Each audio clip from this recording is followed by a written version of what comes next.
Bonjour à tous, c'est Romain de Fun Android et aujourd'hui on va parler du Sony Xperia XZ3. C'est parti!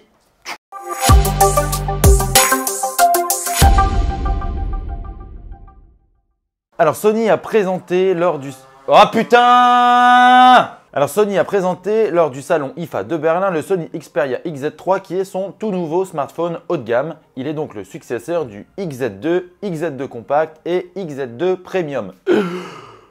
Ouais, ça fait beaucoup de smartphones en 6 mois. Oui, car le XZ3 a été annoncé 6 mois à peine après l'annonce du XZ2 et du XZ2 Compact.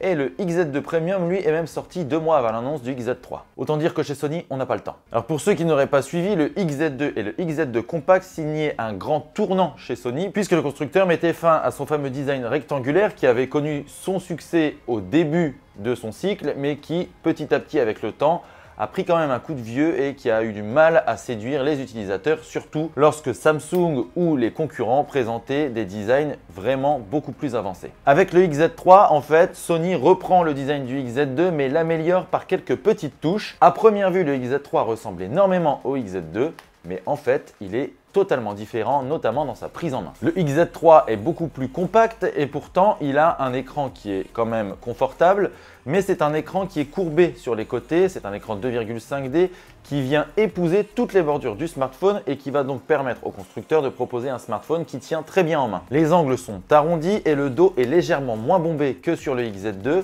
et ça c'est vraiment agréable aussi. On a un compromis entre la bonne prise en main avec un dos bombé et une finesse qui est tout de même agréable. Sony opte encore une fois pour un design en métal et en verre et nous sur notre modèle noir c'est vraiment très joli. Comme d'habitude évidemment ça marque beaucoup les traces de doigts et ça a tendance à glisser sur les surfaces planes. Donc on vous conseillera, si vous ne voulez pas le casser, de mettre une petite coque, ça fait toujours du bien. Parmi les points noirs sur ce design, on a la position du lecteur d'empreintes qui est situé toujours en plein milieu et on a tendance à aller toucher le capteur photo plutôt que le lecteur d'empreintes qui est situé trop au milieu. Avec un petit peu d'entraînement, on finit par adopter ce format. En fait, on change un peu la prise en main. C'est beaucoup moins intuitif que sur les autres smartphones. C'est un petit peu dommage, d'autant que cette critique avait déjà été faite sur le XZ2. En revanche, la bonne nouvelle, c'est qu'il n'y a pas d'encoche sur ce XZ3 et l'encoche est quand même décriée par pas mal d'utilisateurs.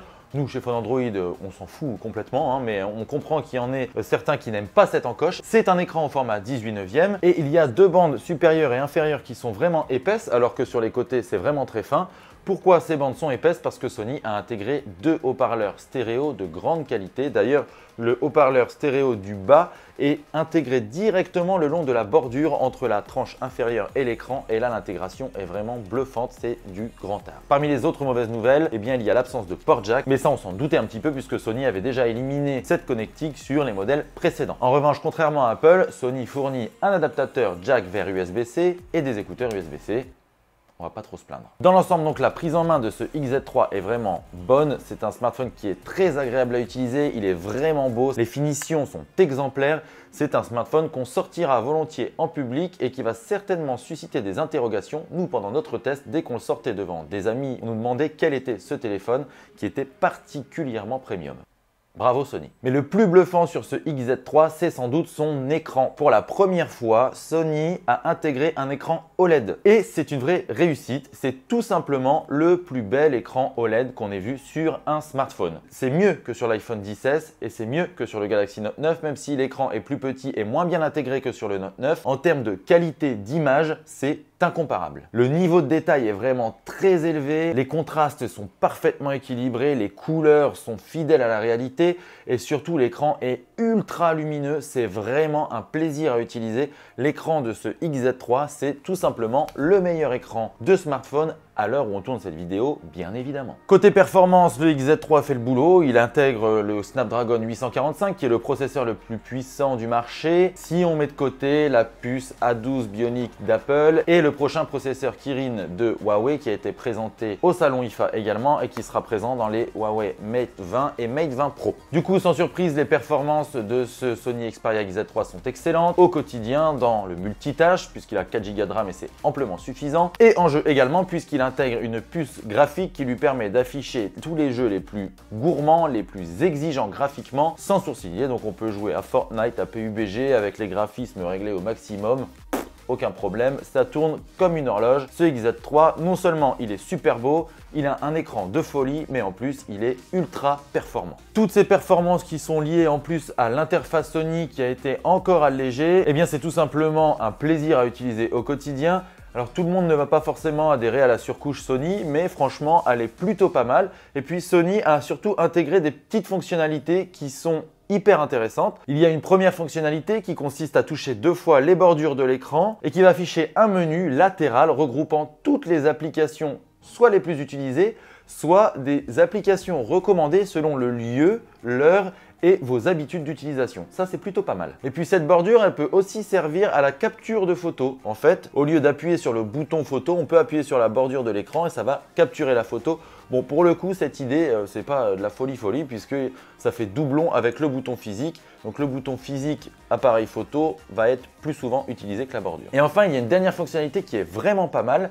Si vous avez tendance à prendre des photos comme ça sur le pouce d'un coup dans l'excitation ou sur un moment vraiment particulier où il faut se dépêcher de dégainer, eh bien en fait le XZ3 va détecter que vous sortez le téléphone de la poche et que vous le mettez en mode paysage pour prendre une photo et donc il lance directement l'application photo. Ça, c'est pas une mauvaise idée du tout. Pour la photo, il n'y a pas de double capteur sur ce Sony Xperia XZ3. On a un capteur simple à l'arrière et un capteur simple à l'avant. On sait que Sony fournit les capteurs photo des autres grands constructeurs, mais que depuis des années, il a énormément de mal à les maîtriser lui-même alors que les autres font mieux. Et bien pour la première fois, alors que le XZ2 et le XZ2 Premium nous avaient déjà donné une bonne tendance, le XZ3 fait des photos magnifiques.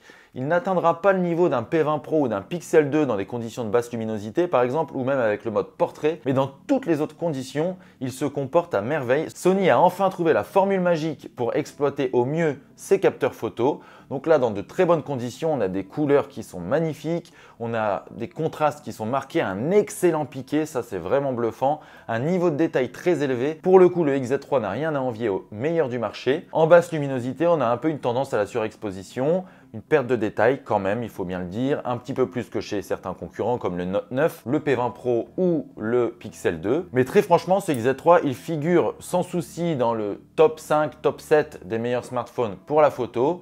Et en plus, il se permet d'être très bon en vidéo et ça, c'est assez rare pour le souligner. Du côté de l'autonomie, c'est pas un foudre de guerre, mais il est quand même bon. Il fera une journée et demie pour les utilisateurs standards et une journée pour les utilisateurs les plus connecté. Ce n'est pas un monstre, mais il n'est pas mauvais non plus. Il se situe juste en dessous du OnePlus 6 qui est quand même une référence. Mais pour la recharge rapide, malheureusement, c'est encore un peu lent. On est à peu près autour de 45 minutes pour 50% d'autonomie. Donc c'est pas le plus rapide, mais c'est tout à fait convenable. En plus, il est compatible recharge sans fil. Donc si vous avez tendance à utiliser votre smartphone au bureau, si vous avez un travail sédentaire, vous allez pouvoir le poser tranquillement sur le bureau et il se rechargera dès que vous serez en train de travailler. Donc c'est pas vraiment un problème en soi. Et la bonne nouvelle sur ce XZ3, eh bien, c'est qu'il est extrêmement performant du côté de l'audio. Et ça, c'est assez rare sur les smartphones haut de gamme pour le souligner. Le XZ3 figure parmi les 3 meilleurs smartphones sur l'audio de toute façon et je dirais même que c'est le meilleur selon moi. LG avait fait du bon travail avec son dernier haut de gamme et il y a HTC aussi qui travaille plutôt pas mal sur l'audio.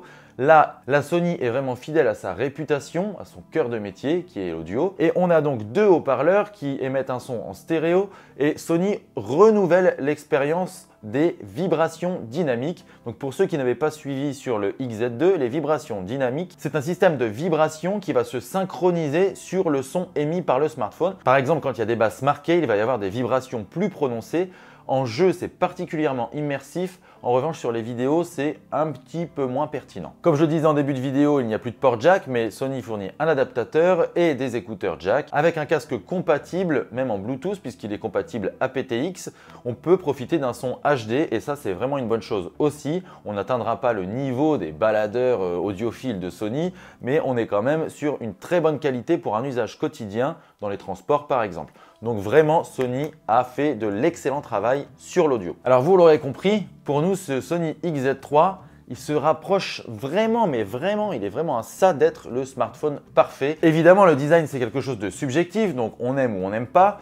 Sony a particulièrement optimisé le design du XZ2 pour faire ce XZ3. L'écran est dingue, les performances sont folles, l'autonomie est bonne, la qualité audio est excellente et l'appareil photo est lui aussi excellent. Alors qu'est-ce qu'on peut reprocher à ce XZ3? On ne peut lui reprocher qu'une seule chose, c'est de sortir 6 mois à peine après le XZ2 et de n'être finalement que le modèle qu'on aurait aimé voir en tant que XZ2. Parce que 6 mois plus tard, il coûte 799, ce Sony Xperia XZ3, alors que les différences par rapport au XZ2 ne sont pas énormes, ça se joue dans les détails. Des détails qui font vraiment la différence, mais est-ce que la différence entre le XZ2 et le XZ3 justifie un tel écart de prix entre les deux modèles?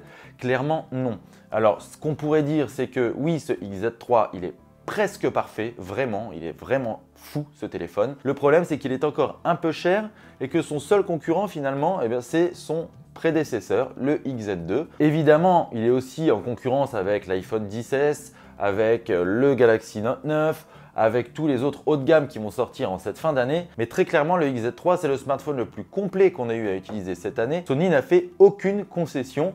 Le smartphone est excellent sur tous les critères de test, donc on ne peut rien lui reprocher. Si vous aimez Sony, si vous êtes fan, allez-y, c'est le meilleur Sony jamais créé.